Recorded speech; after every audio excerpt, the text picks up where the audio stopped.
Hey, my name is Lisa Jones. I'm Fire Marshal for the City of Spokane. And joining me today are members from the Spokane Fire Department, Fire District 8, Spokane Valley Fire Department, Spokane Police Department, 911, Crime Check, the Department of Natural Resources, Scraps, Delta Animals, Safe Kids, Cop Shops, and a veterans representative from WorkSource. Area service providers are taking the opportunity today to share friendly reminders with the community about injury and fire prevention. Local law enforcement, DNR, Scraps, Safe Kids, representatives from the community and neighborhoods were all impacted by the individual use of fireworks in our community. This is the 22nd year of the ban on fireworks.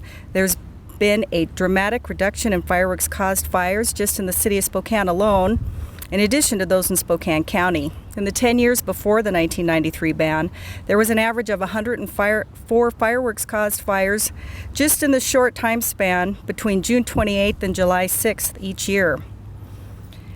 After the ban, there's been just an average of 5 fireworks-caused fires in the city of Spokane, and dramatic reductions in the number of injuries as well. We had an average before the ban of 29 fireworks-caused injuries, and it's been reduced to 5 that are treated in Spokane area hospitals. Using these averages, we can celebrate some significant saves that are related to the fireworks ban in our community. With an average number of fireworks fires dropping from 104 just down to 5, we've had an estimated 2,079 fewer fires just in the city of Spokane. With an average number of fireworks injuries dropping from 29 to 5, we've had 504 fewer people treated for burns, lacerations, or amputations at Spokane area hospitals over the past 21 years. Perhaps many people didn't know that there were times before the ban when 911 calls had to be stacked. There were so many calls for fireworks-caused fires and injuries that area firefighters were responding to that the 911 system became overwhelmed. This was an important reason for creating the ban. The community didn't want to have to live in fear of stray fireworks burning their homes, and they also didn't want to live where a medical emergency to 911 would result in them having to be placed on hold. Predictably, there will be about 8,000 fireworks-caused injuries treated in emergency rooms across the country. Safe and sane fireworks are neither safe nor sane. Sparklers can burn from 1,200 to 1,800 to 2,000 degrees Fahrenheit. They typically account for as much as 25% of the injuries, and worse, some people like to use them to create improvised explosive devices. The fines are costly both in terms of dollars and property loss. People who cause fires can be made responsible for damages and reimbursement costs of firefighting. Thanks to all of you who have honored the ban over the years, with fewer fires, injuries, frightened or frustrated neighbors, re-traumatized veterans, frantic pets. These all result in a better quality of life in the Spokane area. And we encourage everyone to attend the great area public fireworks displays that are put on by the professionals. Now we'll hear from the community members. From 911 and Crime Check, David Offeld. Yeah, good afternoon. I'm David. I'm a supervisor for 911, and I just got a couple of quick comments to share with you about the 4th of July. It all starts with us. Your calls to us are, we appreciate your calls to 911 and Crime Check to alert us to the possibility of fireworks in your area. We would encourage you to use our non-emergency phone number 456-2233, 456-2233, which is Crime Check, to report those fireworks that aren't posing an immediate threat to person or property. If you see an individual or fireworks that are causing an immediate threat to a people or property, you should call 911. We're fully staffed to handle your calls. We appreciate those opportunities to serve the public. I would like to remind you that we do experience a significant increase in calls on the 4th of July between 9 o'clock in the morning and 1 o'clock in the morning of the 5th. Last year, we experienced a 50% increase in the number of calls that we had to field. We went from approximately 56 calls per hour to over 100 calls an hour during that time frame. So, you know, in terms of numbers, we probably experienced on the average somewhere in the neighborhood of 600 to 700 fireworks-related calls. So be aware of that. Have patience with us. We'll process your calls in the order that they come to us, and I'm sure that we'll help you take care of the public and your property as well. Thank you. Thank you, David. From the Department of Natural Resources, Guy Gifford. Guy Gifford, Department of Natural Resources. We'd like to remind people as they go out to enjoy this weekend, the holiday weekend out in the forest lands or the beaches or the sagebrush country, that fireworks are prohibited on all public lands. Doesn't matter where you go to recreate, to remember that fireworks aren't allowed on public lands. In addition, if you have some property in the woods, fireworks are also prohibited in the woods, no matter where you live. No matter if you're in Spokane, Stevens, or Pomeroy County, fireworks are not allowed in the woods. The Department of Natural Resources will be having additional emphasis patrols all weekend to ensure that we have a safe holiday weekend. Thank you, Guy. From the Spokane Valley Fire Department, we have Fire Marshal Kevin Miller. Just remember that all fireworks, if it takes a match to light them, that's a firework. They're illegal in Spokane County. It includes the City of Spokane Valley, the City of Spokane, Liberty Lake, Millwood, Cheney. If you're tempted to go over to one of the Indian reservations to buy fireworks, please use them over there. Don't bring them back to Spokane County. They just cause havoc and damage to all of us. So please be safe this 4th. Thank you. Thanks, Kevin. From Spokane Regional Animal Protection Service, Nicole Montano. Nicole Montano, the Field Operations Manager for Scraps. We want to make the 4th of July safe for not only people but pets as well. The fireworks are very scary for all animals, and we ask that you confine your animals, dogs and cats, into your home. When you do that, ensure that the doors are shut and the windows are shut. We have had dogs break through windows to get out. We've had dogs jump fences to get out. The best thing you can do is ensure that they are safe inside your home. We also ask that you put a pet license tag on them if they were to get out. That way our officers could bring them back home where they belong. Our busiest day of the year is generally July 5th, trying to catch all these dogs that have broken through their homes out of fear. Please keep the fireworks where they belong and let the professionals handle them. Thanks, Nicole. From Delta Animals, Lori Bryant and Zena. Hi, I just want to make sure that people are really careful with their fireworks, or actually don't do the fireworks, because they are very scary for my animals. I usually have to stay home with 2 of my dogs because they don't handle the fireworks very well. Thank you. Thank you, Lori. Representing Safe Kids, we have Jan Doherty from the Spokane Fire Department. One of the things that people often say is, oh, what are the kids going to do if they don't have fireworks to work with? And as a matter of fact, any child or any young person that's under 22 years of age should have had their whole life experience in the city of Spokane such that they've never heard fireworks going off in their neighborhood.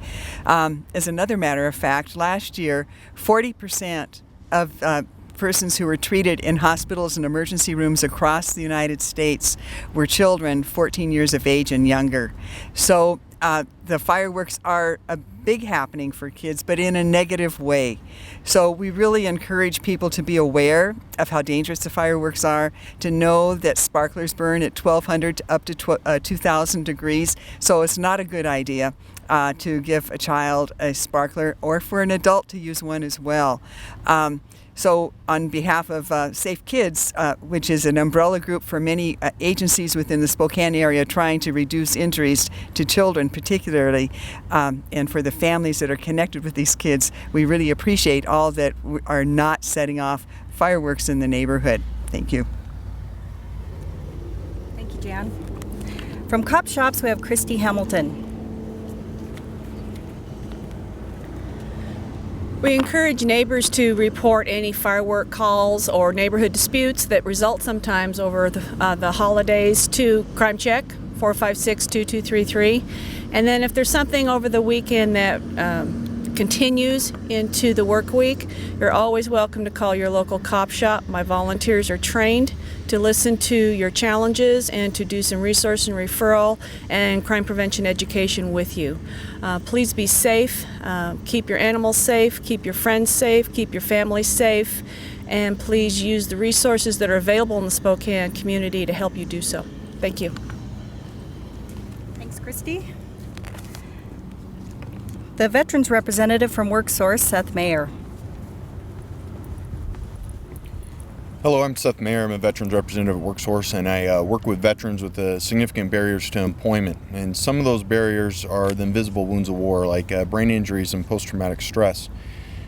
And regarding post-traumatic stress, it's a natural reaction to a very traumatic experience that if the veteran was around gunfire, loud explosions, IEDs, these sounds are very familiar and the same sounds as that fireworks make. So it's only natural that a service member that is dealing with these kind of memories is going to really have a hard time dealing with this. They may avoid the fireworks altogether. They may want to join in with the family anyways, but you might notice the family and the support people around that veteran may notice that they're dealing with some extra anxiety and issues like that. I wish I could tell you there's an easy way to avoid the fireworks, but there really isn't. Last year I suggested going to a movie. It didn't matter. I went to a movie and came home and the fireworks were going on until 2 o'clock in the morning. So I know it's going to be hard to avoid it. The only suggestion I have for you right now is if the veteran is experiencing crisis, and this is also for the veteran's family members and friends. The Veterans Crisis Line is available 24/7, 365 days a year. On the website they have even chat available, but their phone number if you need to talk to them is 1-800-273-8255. And Spokane's First Call for Help is also a great resource here locally. They're area code 509-838-4428. And afterwards, as you're discovering that you might be experiencing some of these recurring memories of combat with all these sounds that are going on, if you're ready to start looking for some help to address these issues in your life, the Veterans Outreach Center is a great place to start. Most of the counselors there are combat veterans themselves. And they're super easy to remember. Their phone number, 444-VETS, VETS. Thank you very much, and I appreciate that the community members that are recognizing this 22-year ban to think of our vets and pets. Thanks. Thank you, Seth, and thank you to all the community partners that are with us today and all of you out in the community that help make Spokane a safe place to live. Just remember, we're inviting you to all the public outdoor fireworks events and festivities over the 4th of July weekend. We have some great ones going on down at Riverfront Park, out at Liberty Lake, and out at Coeur d'Alene. And we invite any questions that you might have.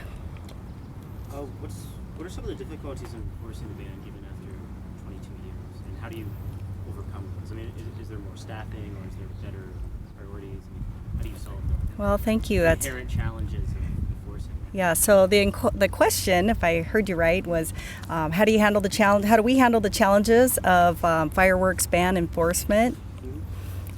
It's a difficult challenge. The resources are pretty tight, and we want to be able to respond to actual emergencies. But the nuisance calls really can help contribute to degrading a person's quality of life. So it does become someone's emergency at times when they're so frustrated that they can't stay in their home and enjoy a peaceful weekend or evening.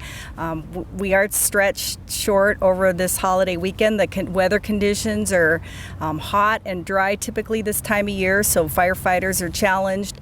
People down at 911 are challenged with the call influx at this time of year, and we'd like to be able to reserve all the emergency responders to people that are having actual serious emergencies. We band together. We work together to try to stretch resources. We communicate well together. Those reports that go into 911 and crime check get sent to the compliance patrols that are out in the area. We have a number of billboards and bus benches that are out to try to help the public remember that fireworks are illegal in the Spokane area and throughout all Spokane County except a few incorporated cities and out on the Indian reservations. So it's a real challenge, and it can be confusing to people. We have people say, well, why are they for sale then if they're illegal? Just to remember, like somebody mentioned earlier, the fireworks may be legal in the area where they are sold in that area. And typically, the ones in our community that still sell fireworks, they still are restricted to just the 4th of July or a few days around that time frame and within a certain hours of the day. So there's restrictions there as well. Any other questions? I'm sorry. No. Is there an increase of staff patrols in the area? How does that With respect to the different jurisdictions and different agencies, I'm not sure if they're able to increase their staffing. Definitely, we all have a focused emphasis on fireworks compliance, from reporting down to response. So that's the best I can tell you on that one. Yep. Any You other? mentioned the compliance patrols. Are those firemen or police? Or both? Typically, the people who are on patrol are people who have some level of full or limited law enforcement commission to write the tickets or make arrests. Sometimes, too, people don't realize that once they alter a firework in any way, even if they purchased it in a place where they were legal and they're planning to set it off in that area where they're legal, once you alter a firework, you are breaking the law. You are definitely creating some sort of an improvised explosive device, and the penalties are stiff. You can go to jail, let alone the injury, that can result from those things. I mean, they happen every year, unfortunately, and fortunately in the Spokane area, much less than before the ban. Okay, any other questions? Thank you. I want to thank the members from Fire Station 7 who joined us today, as well as the community partners behind me here. And again, we encourage everybody to enjoy a safe and happy 4th of July holiday. Thank you.